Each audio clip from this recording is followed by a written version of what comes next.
Bonjour et bienvenue sur le podcast des Sororistas. Si vous ne nous connaissez pas encore, nous sommes un collectif qui a comme volonté de mettre en lumière la parole des femmes pour créer le monde de demain. En 2020, nous avons lancé un concours d'écriture et vous avez été plus de 600 à participer. 600 femmes ont donc répondu à cette demande. Nous sommes le 31 décembre 2030. Mettez-vous dans la peau de celle que vous serez à la fin de cette décennie qui a débuté avec la pandémie Covid-19, impactant la Terre entière. À travers un récit libre, journal, nouvelles, reportages, etc., vous partagez votre imaginaire, vos convictions ou vos analyses. Vous racontez ce que vous avez vécu depuis le confinement de 2020 et ce qu'est devenu le monde. Par l'écriture, vous participez à la création d'un monde nouveau. Après délibération de notre jury, présidé par Geneviève Brisac, nous sommes heureuses de vous proposer en podcast la lecture de 6 textes sélectionnés.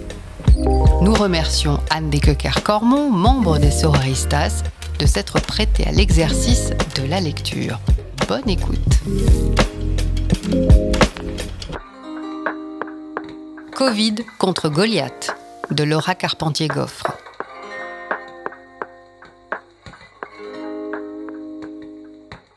Mémé, raconte-nous l'histoire de Padmiri !» s'exclamèrent en chœur les bambins et les bambines, les yeux pétillants. Les enfants, bien sûr, connaissaient par cœur l'histoire de Padmiri, puisque la coutume voulait qu'on la raconte, avec toute la communauté réunie, à chaque solstice depuis la vraie Révolution. Awashencourt, gardienne de la sagesse du clan, ne put résister à l'enthousiasme des petits et entama donc une nouvelle fois son récit. Il y a de cela bien longtemps, notre peuple était persécuté. Nous ignorions pourquoi les nôtres disparaissaient les unes et les uns après les autres. Tout ce que nous savions, c'est que les sauvages sur 2 pattes faisaient régulièrement des rafles et semaient des pièges un peu partout dans la forêt. Notre population déclinait de lune en lune, de nuit en nuit. La peur était devenue l'air que nous respirions, et lorsque l'un ou l'une d'entre nous disparaissait, on disait que c'était de sa faute, qu'elle ou il n'aurait pas dû s'aventurer aussi près de la frontière du territoire des sur 2 pattes, qu'elle ou il s'était paré d'une carapace trop chatoyante. Puis c'était la chape de plomb. On ne mentionnait plus jamais son nom. Nous semblions voués à disparaître, rouler en boule sur nous-mêmes, recroquevillés sur nos corps et nos esprits tremblotants. Jusqu'à la naissance de Padmiri.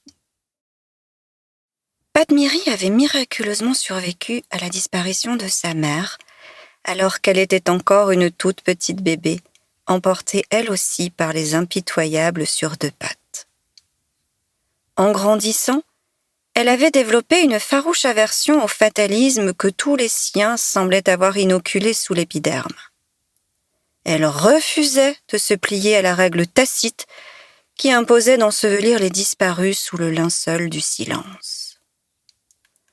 On l'avait pourtant dûment réprimandée les premières fois, mais rien n'y avait fait. Certains allaient jusqu'à réclamer à corps et à cri son bannissement du clan.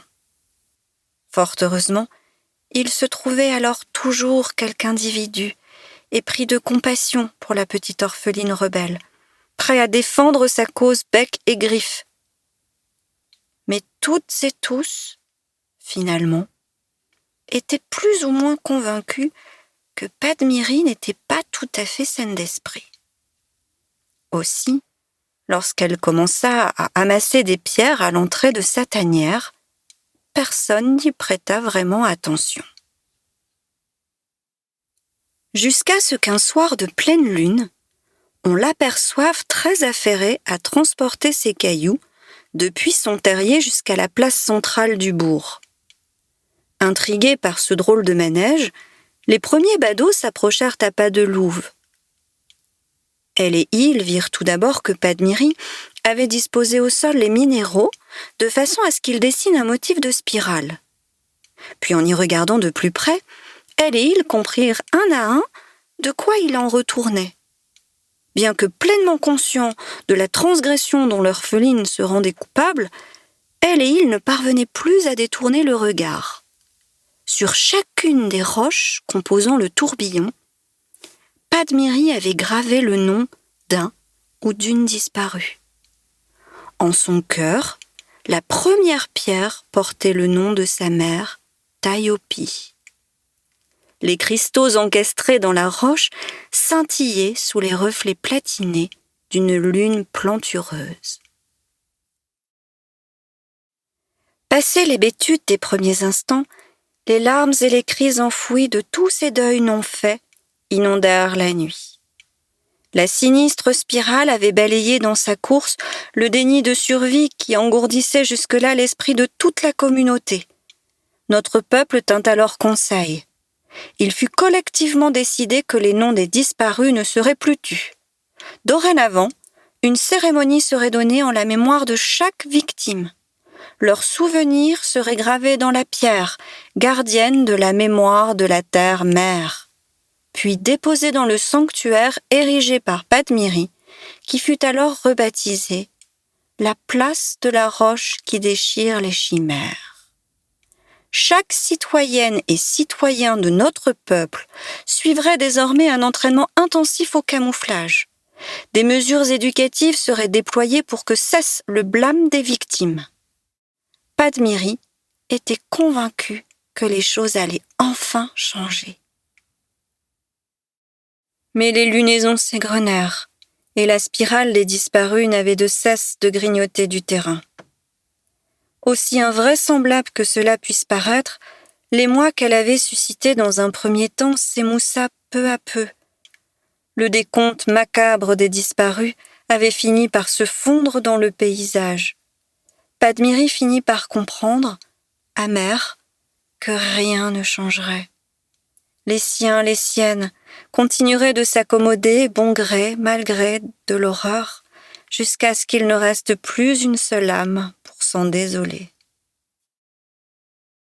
Aussi, un soir, elle prit sa décision. Elle devait partir. Il fallait comprendre pourquoi les Sûrs-de-Pattes les capturaient. Elle consacra les 3 lunaisons suivantes à se perfectionner dans l'art du camouflage. Son entourage essaya bien de la dissuader, mais Padmiri était connue pour avoir la tête plus dure encore que sa carapace. Bien que ses talents de camouflage fussent reconnus à l'unanimité comme surpassant ceux de tous les caméléons des environs, aucun de ses proches ne se résolut à cautionner cette mission insensée. Padmiri partit donc en catimini un soir de lune noire. Elle ne laissait derrière elle rien d'autre qu'un bouquet de phéromones informant ses proches de son départ. Son périple fut semé d'embûches. 1000 fois, alertée par le martèlement de la marche martiale des Sûrs-de-Pattes ou par le pas alerte d'un carnassier, elle dut se précipiter sous une pierre ou dans un buisson, le cœur affolé, le souffle court. Mais tout ne fut pas que frayeur, loin s'en faut. Les forêts luxuriantes succédèrent aux vallées avenantes, reliées entre elles par le fil des rivières rieuses. Elle n'eut de cesse de s'émerveiller devant les camailleux de verre mouchetés d'ocre et d'azur qui tapissaient le sol et s'élançaient vaillamment vers le ciel. Elle se trouva museau à museau avec les créatures les plus insolites. Même dans ses rêves les plus lucides, Padmiri n'avait pas imaginé que la terre pouvait abriter une telle diversité. À son grand désarroi, la symphonie de la vie laissa peu à peu place à une cacophonie délavée. Plus elle avançait, plus les paysages devenaient ternes et arides, et plus les possibilités de se cacher se raréfiaient. Après de pénibles semaines de marche et de parties de cache-cache, Padmiri finit par arriver aux abords de la ville des Sûrs-de-Pattes.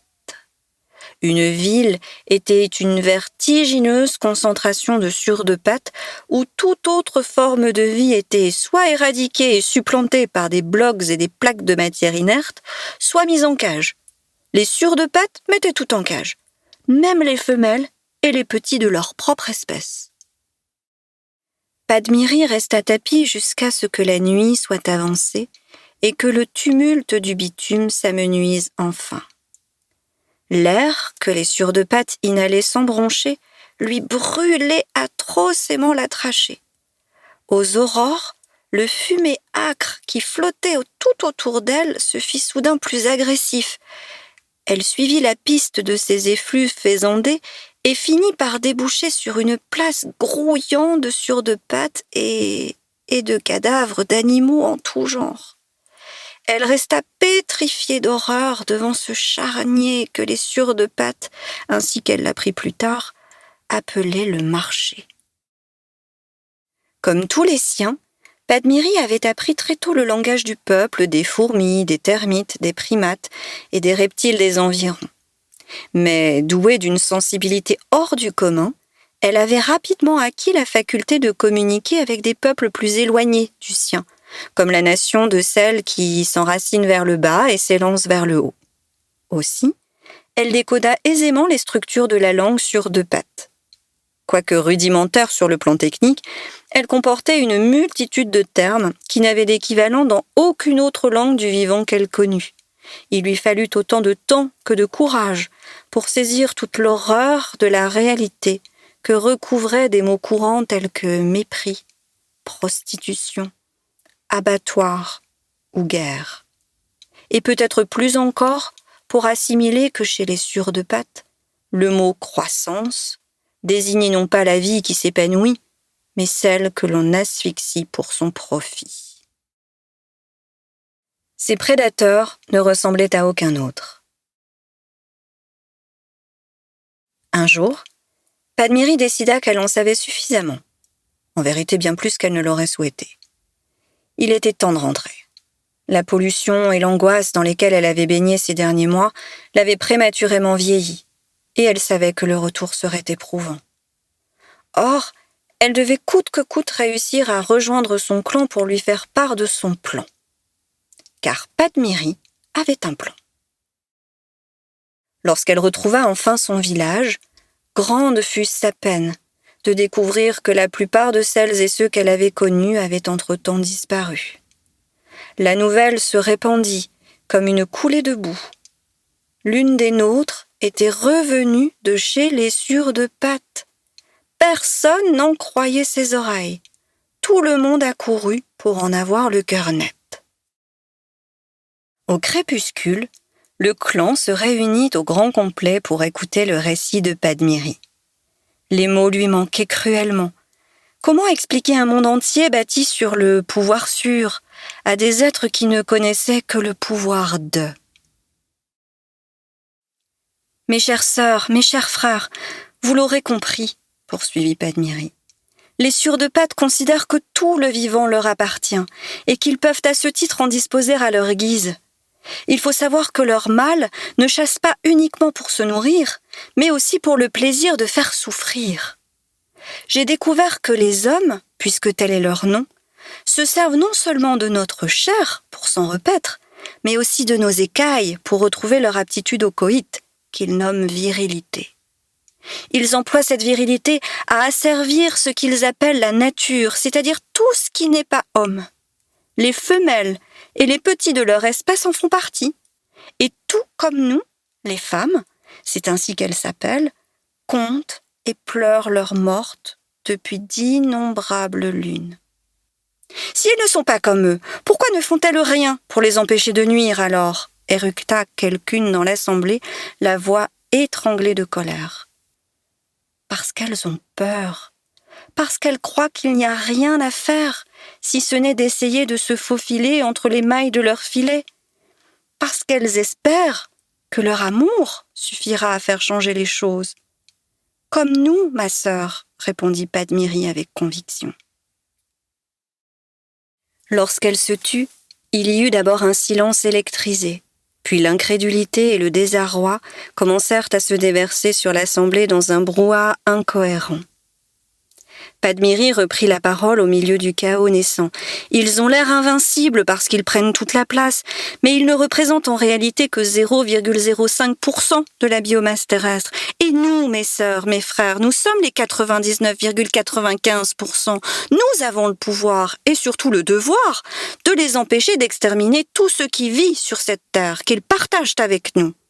Car Apache a un plan, annonça-t-elle en s'efforçant de recouvrir de sa voix les hurrahs qui fleurissaient dans la foule.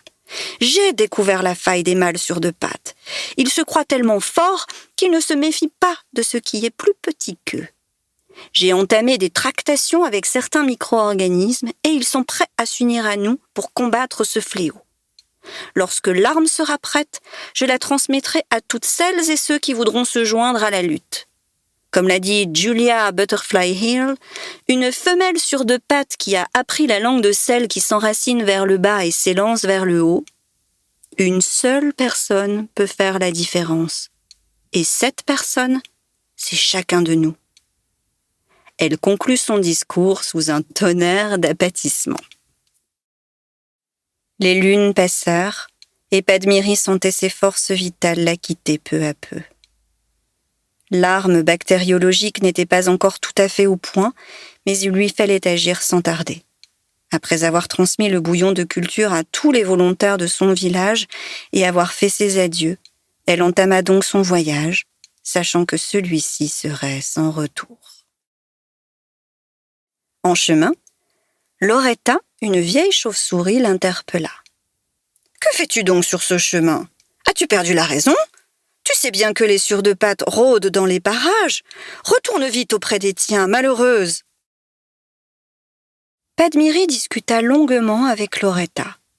Elle lui livra tout ce qu'elle savait sur les sur deux pattes et lui dévoila son plan. La vieille dame ailée se dit qu'elle avait fait son temps sur terre et que sauver toutes ses vies valait bien la peine qu'elle risque la sienne. Elles cheminèrent donc ensemble jusqu'à ce que l'inévitable se produise. Padmiri fut capturé par les sur deux pattes et jeté sans ménagement au fond d'une boîte à roues vrombissante avec d'autres infortunés. Loretta, rescapée de la rafle, accompagna sa nouvelle amie tout le long du trajet, qui eut ainsi le temps de lui transmettre l'arme fatale. Juste avant de rendre son dernier souffle, Padmiri avait trouvé la force de cracher sa révolte et son virus au visage de ses bourreaux.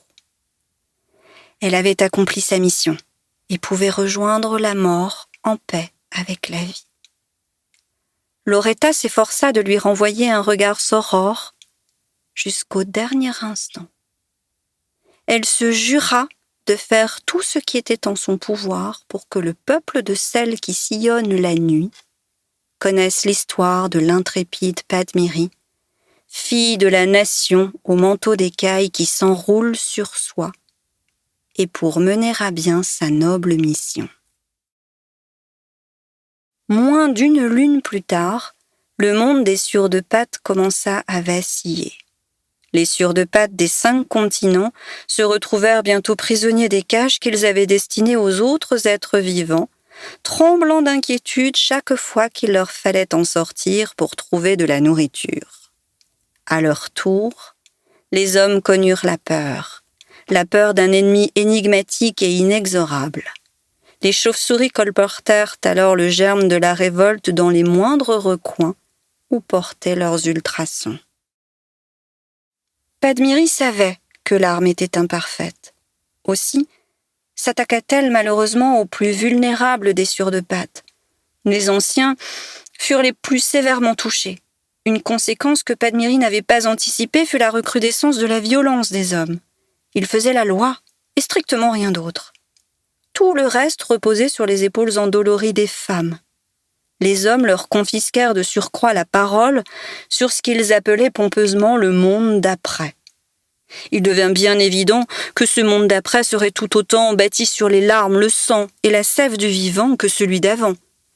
Les femmes prirent la plume pour protester. Mais elles finirent par en arriver à la même conclusion que Padmiri quelques hivers plus tôt. Les actes symboliques n'amortissaient pas les coups et ne désamorçaient pas les tronçonneuses. Alors seulement les femmes entrèrent en résistance, et pour de vrai. En interposant leur corps entre les femmes et les hommes qui leur voulaient du mal, comme l'avait appelé de ses voeux 30 ans plus tôt une femme prénommée Andrea. Alors, la magie de l'effet de la 100e guenon, autrefois appelée du 100e singe, opéra. Les 99,95% entrèrent en communion et en résistance contre l'ennemi principal. Dès qu'un sûr de pattes avait les velléités d'assujettissement, une créature s'interposait entre lui et la proie sur laquelle il avait jeté son dévolu. Les chats et les chiens s'allièrent aux femmes contre les conjoints agresseurs. Les champignons comestibles devinrent capables de modifier leur composition chimique une fois dans l'assiette d'un chasseur. Les taupes creusaient des galeries jusque sous les semelles des traders et la terre les engloutissait à tout jamais. Vint un temps où les hommes n'eurent plus la moindre possibilité de se soustraire au regard du vivant pour meurtrir le vivant. Ils ne pouvaient plus reculer devant le choix qui s'opposait à eux. Changer ou disparaître. C'est au choix qu'ils ont fait que moi, à Wachencourt, je dois d'être là aujourd'hui pour vous raconter cette histoire. Notre histoire. Nous vous remercions de votre écoute. Pour retrouver ce texte ainsi que toutes les informations sur notre collectif, rendez-vous sur sororistas.fr et sur nos réseaux sociaux. À bientôt!